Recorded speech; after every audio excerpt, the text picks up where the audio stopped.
નમસ્કાર ભક્તો. ચાલો આજે આપણે એક અત્યંત પવિત્ર અને ફળદાયી વ્રત સોમ પ્રદોષ વ્રત વિશે વાત કરીએ.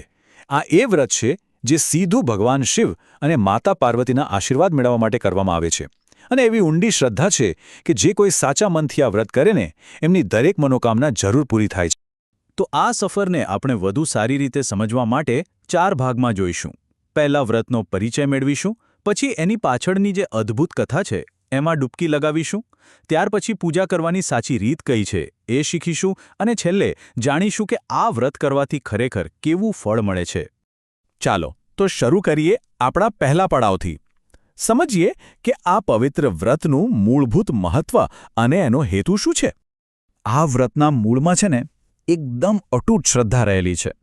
એવું માનવામાં આવે છે કે જ્યારે કોઈ વ્યક્તિ સાવ શુદ્ધ હૃદયથી અને પૂરી નિષ્ઠાથી આ વ્રત રાખે છે ત્યારે મહાદેવ અને માતા પાર્વતી એમની દરેક વાત સાંભળે છે અને દરેક ઈચ્છા પૂરી કરે છે. એટલે આ ખાલી એક ઉપવાસ નથી, પણ ઈશ્વર પ્રત્યેની આપણી શ્રદ્ધા અને સમર્પણનું જીવન સ્વરૂપ છે. પણ સવાલ એ છે કે આ શ્રદ્ધા આટલી બધી મજબૂત કેમ છે? આ વ્રતની શક્તિને સાચી રીતે સમજવી હોય ને તો એની સાથે જોડાયેલી એક બહુ જ પ્રેરણાદાયક પૌરાણિક કથા આપણે સાંભળવી જ રહી. તો આ કથા આપણને લઈ જાય છે એક પ્રાચીન નગરમાં. ત્યાં એક બ્રાહ્મણ દંપતી રહેતું હતું. ભલે એ લોકો ગરીબ હતા, પણ શ્રદ્ધાના એટલા ધનવાન હતા કે વાત ન પૂછો. ભગવાન શિવના પરમ ભક્ત હતા અને અત્યંત ભાવથી રોજ એમની પૂજા અર્ચના કરતા. હવે જુઓ કથામાં વળાંક ક્યાંથી આવે છે. એક દિવસ એક રાજકુમાર જે પોતાનું બધું જ હારી ચૂક્યો હતો, શત્રુઓએ એનું રાજ્ય છીનવી લીધું હતું, એ બિચારો નિરાશ થઈને જંગલમાં ભટકતો ભટકતો આ બ્રાહ્મણના ઘરે આશરો લેવા પહોંચ્યો અને બસ અહીંથી જ એના નસીબ બદલવાના હતા. અને એ જ ક્ષણે રાજકુમારના જીવનમાં એક આશાનું કિરણ આવ્યું. પેલી દયાળુ બ્રાહ્મણીએ રાજકુમારની હાલત જોઈ અને એને સોમપ્રદોષ વ્રત રાખવાની સલાહ આપી. આ ખાલી એક સલાહ નહોતી, પણ શ્રદ્ધા દ્વારા પોતાનું ભાગ્ય ફરીથી ઘડવાનો એક રસ્તો હતો. રાજકુમાર માટે તો જાણે બધી આશાઓ પૂરી થઈ ગઈ હતી. એટલે એણે આ સલાહને છેલ્લો સહારો માન્યો અને પછી કોઈ શંકા વગર એકદમ સાચા દિલથી વ્રત કરવાનું શરૂ કર્યું. પોતાને મહાદેવના ચરણોમાં સોંપી દીધા. અને ખબર છે, એની આ જ અડગ શ્રદ્ધા એની સફળતાની ચાવી બનવાની હતી. અને જુઓ, શ્રદ્ધાનું ફળ મળ્યું. ભગવાન શિવની એવી કૃપા વરસી કે પૂછો નહીં.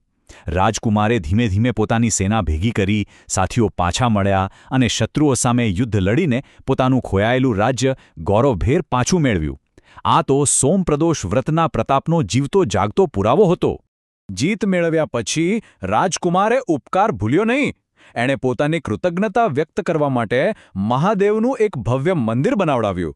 અને હા, પેલા બ્રાહ્મણ દંપતીનું પણ ખૂબ આદરથી સન્માન કર્યું. આ ઘટના પછી તો લોકોની સોમપ્રદોષ વ્રતમાં શ્રદ્ધા ઓર મજબૂત થઈ ગઈ.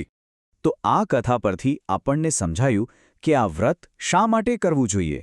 પણ હવે સૌથી મહત્વનો પ્રશ્ન આવે છે કે કેવી રીતે કરવું? તો ચાલો હવે આપણે એની સાચી અને સંપૂર્ણ પૂજા વિધિ વિશે જાણીએ. પૂજાની શરૂઆત કરતા પહેલા આ એક મંત્ર મનમાં વસાવી લઈએ. ઓમ નમઃ શિવાય. આ પંચાક્ષરી મંત્ર છે ને એ ભગવાન શિવને ખૂબ જ પ્રિય છે. પૂજા દરમિયાન આ મંત્રનો જાપ કરતા રહેવાથી મન એકદમ શુદ્ધ થઈ જાય છે અને ભક્તિમાં ડૂબી જવાય છે. આ વ્રતની વિધિ ખૂબ જ સરળ છે, પણ એમાં મુખ્ય વસ્તુ છે ભાવ. ચાલો આપણે એક પછી એક પગલું સમજીએ. સૌથી પહેલાં સવારે વહેલા ઉઠીને સ્નાન કરી સ્વચ્છ કપડાં પહેરી લેવા. પછી બીજું પગલું, ઘરના મંદિરમાં જ ભગવાન શિવ અને માતા પાર્વતીની પૂજા કરવી. ત્રીજું, અભિષેક. શિવલિંગ પર શ્રદ્ધાથી જળ, દૂધ, બીલીપત્ર, ધતુરો અને ફૂલ અર્પણ કરવા. હવે ખાસ યાદ રાખવાનો સમય છે પ્રદોષકાળ, એટલે કે સૂર્યાસ્ત પછીનો સમય. ત્યારે શિવજી સામે દીવો કરીને એમની આરતી કરવાની. પાંચમું, મંત્રજાપ. આખી પૂજા દરમિયાન ઓમ નમઃ શિવાય મંત્ર બોલતા રહેવાનું. અને છઠ્ઠું, વ્રતની કથા સાંભળવી અથવા વાંચવી. અને સાતમું, અંતિમ પગલું, ભગવાન શિવ પાસે પોતાની મનોકામના કહેવાની અને બધાને પ્રેમથી પ્રસાદ આપવાનો. તો આપણે કથા સાંભળી, પૂજાની વિધિ પણ જાણી, પણ આટલી બધી શ્રદ્ધા અને ભક્તિનું પરિણામ શું મળે? ચાલો હવે આપણે અંતિમ અને સૌથી મહત્વના ભાગ તરફ જઈએ અને જાણીએ કે આ વ્રતનું સાચું ફળ શું છે. તો આ વ્રતનું અંતિમ ફળ શું છે? જુઓ, તે કોઈ એક ઈચ્છા પૂરી થવા પૂરતું નથી. એનું સાચું ફળ તો જીવનના દરેક અવરોધોને દૂર કરવાનું છે. એવી દૃઢ માન્યતા છે કે ભગવાન શિવ પોતાના ભક્તના જીવનમાંથી બધી જ મુશ્કેલીઓ, બધા દુઃખ દૂર કરી દે છે. અને એના બદલામાં શું આપે છે? સુખ, શાંતિ, સમૃદ્ધિ અને આધ્યાત્મિક ઉન્નતિના આશીર્વાદ. આ બધું જાણ્યા પછી એક સવાલ મનમાં જરૂર આવે કે જો આ વ્રત કરવાનો મોકો મળે તો જીવનમાં એવી કઈ મનોકામના છે જે પૂર્ણ કરવા માટે ભગવાનને પ્રાર્થના કરવી? આ સવાલ દરેકને પોતાની જાતને પૂછવા અને પોતાની આધ્યાત્મિક યાત્રા વિશે વિચારવા માટે પ્રેરણા આપે છે, ખરું ને? હર હર મહાદેવ.